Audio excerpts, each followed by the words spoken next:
Ada 4 cara Allah mengampuni hamba-hambanya. Yang pertama, ada cara Allah ketika mengampuni hambanya. Assalamualaikum warahmatullahi wabarakatuh. Alhamdulillahi rabbil alamin. Wassalatu wassalamu ala sayyidil anbiya wal mursalin, sayyidina wa maulana Muhammadin wa ala alihi wa sahbihi ajma'in, amma ba'd.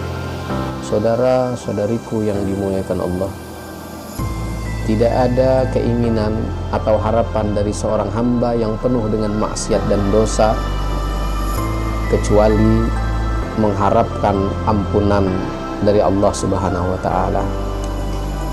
Maka dari itu saudaraku, Allah adalah Tuhan yang membuka seluas-luasnya ampunannya kepada hamba-hambanya yang benar-benar bersungguh-sungguh ingin kembali kepadanya. Sebagaimana Allah berfirman di dalam Al-Quran, "Fastaghfiru rabbakum innahu kana ghaffara." Kata Allah dalam Al-Quran, minta ampunlah kalian kepada Tuhan kalian, sesungguhnya Dia Allah Maha Pengampun. Maka dari itu saudaraku, janganlah segan-segan, janganlah kita sungkan untuk meminta ampun kepada Allah walau sebesar apapun dosa-dosa yang kita miliki. Saudara-saudariku yang dimuliakan Allah, ada 4 cara Allah mengampuni hamba-hambanya. Yang pertama, ada cara Allah ketika mengampuni hambanya tanpa melalui sebab atau melakukan amaliyah atau meminta ampun kepada Allah Subhanahu wa ta'ala. Artinya ampunan itu secara otomatis akan datang kepada kita tanpa sebab daripada melakukan sesuatu hal. Di antaranya hal tersebut terjadi ketika malam nisfu Sya'ban. Ketika malam nisfu Sya'ban itu ampunan Allah akan didapatkan oleh hamba-hambanya secara otomatis tanpa disebabkan amaliyah-amaliyah tertentu. Yang kedua, malam Lailatul Qadar. Nah, maka pada 2 malam ini Allah akan ampuni hamba-hambanya secara otomatis, kecuali dosa-dosa tertentu, yaitu ada 10 dosa yang tidak bisa diampuni secara otomatis. Yang pertama, mensyirikkan atau mensyarikatkan sesuatu dengan Allah. Ini orang yang syirik, maka dia tidak akan diampuni secara otomatis. Yang kedua, suka meminum minuman keras atau khamar. Seorang pemabuk pada malam nisfu Sya'ban dan Lailatul Qadar tidak bisa diampuni secara otomatis. Yang ketiga, durhaka terhadap orang tua.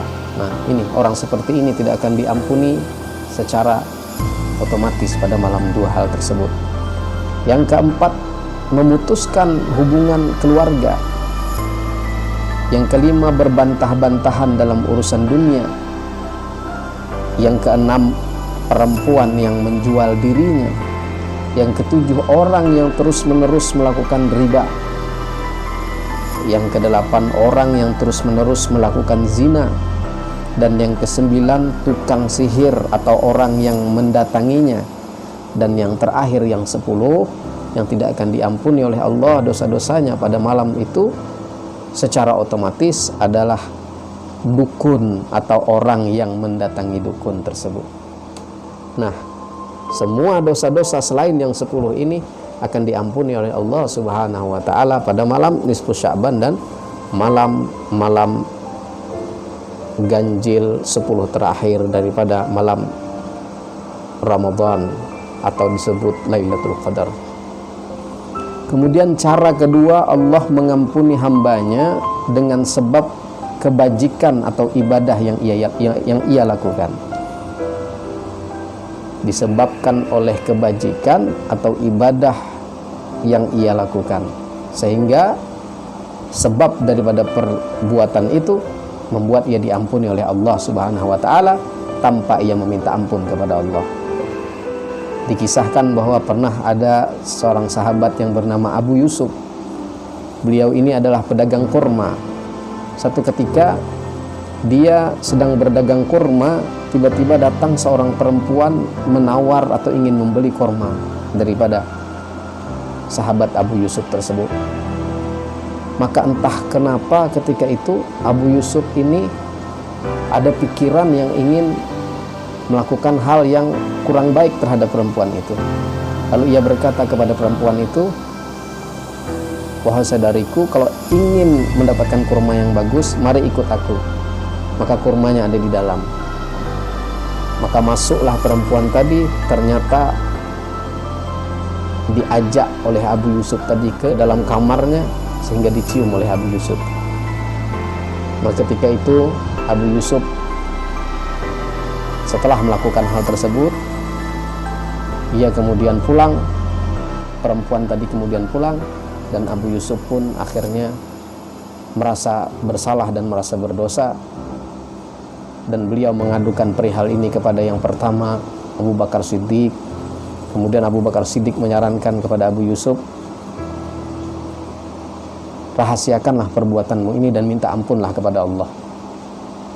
Kemudian belum puas Abu Yusuf, bertanya lagi kepada Umar bin Khattab. Kata Umar bin Khattab dengan jawaban yang sama dengan Abu Bakar Siddiq, rahasiakanlah perbuatanmu ini dan minta ampunlah kepada Allah. Ternyata dua orang ini, yaitu Umar bin Khattab dan Abu Bakar Siddiq, jawabannya tidak memuaskan sama sekali Abu Yusuf. Kemudian Abu Yusuf datanglah kepada Rasulullah Sallallahu Alaihi Wasallam. Ketika datang kepada Rasulullah Sallallahu Alaihi Wasallam dan menceritakan perihal tersebut, maka Rasulullah ketika itu sangat marah kepada Abu Yusuf dan berkata kepada Abu Yusuf, "Engkau telah berkhianat, karena suami daripada perempuan yang engkau cium itu saat ini sedang berperang jihad fisabilillah." Maka ketika itu Abu Yusuf pun merasa sangat berdosa, dan kemudian tidak berapa lama setelah itu Rasulullah mendapatkan wahyu,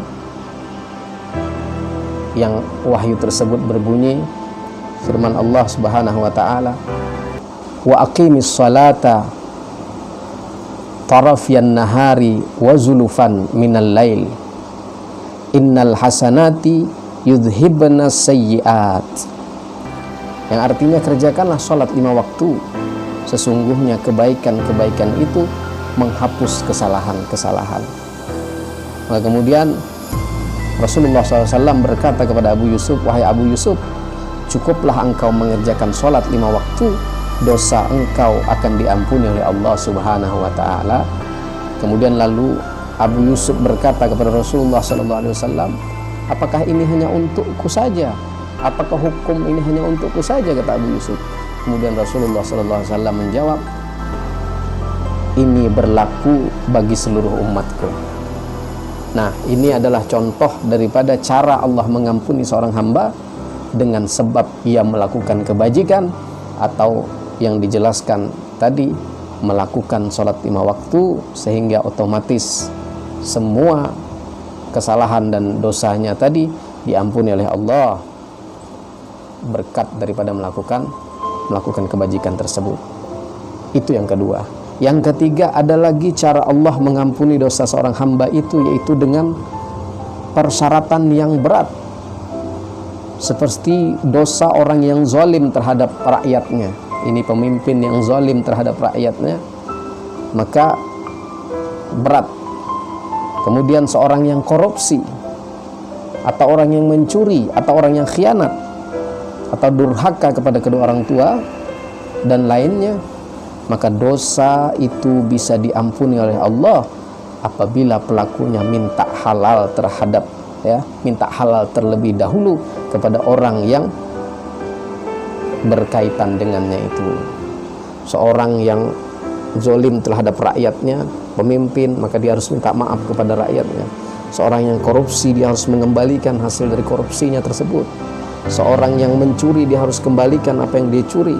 Seorang yang khianat, ia harus menceritakan dan meminta maaf. Dan orang yang durhaka kepada kedua orang tuanya harus meminta maaf kepada kedua orang tuanya. Setelah semuanya selesai, maka diampunilah dosa-dosanya. Yang keempat, cara Allah mengampuni adalah yaitu dengan syarat mengucapkan 2 kalimat syahadat. Ini cara pengampunan yang terakhir. Maka dia harus mengucapkan 2 kalimat syahadat, baru dosanya akan diampuni oleh Allah Subhanahu wa ta'ala. Kenapa ini bisa terjadi? Apa sebabnya? Apa dosanya? Yaitu dosa seseorang makhluk yang berakibat syirik atau mensekutukan Allah Subhanahu wa ta'ala.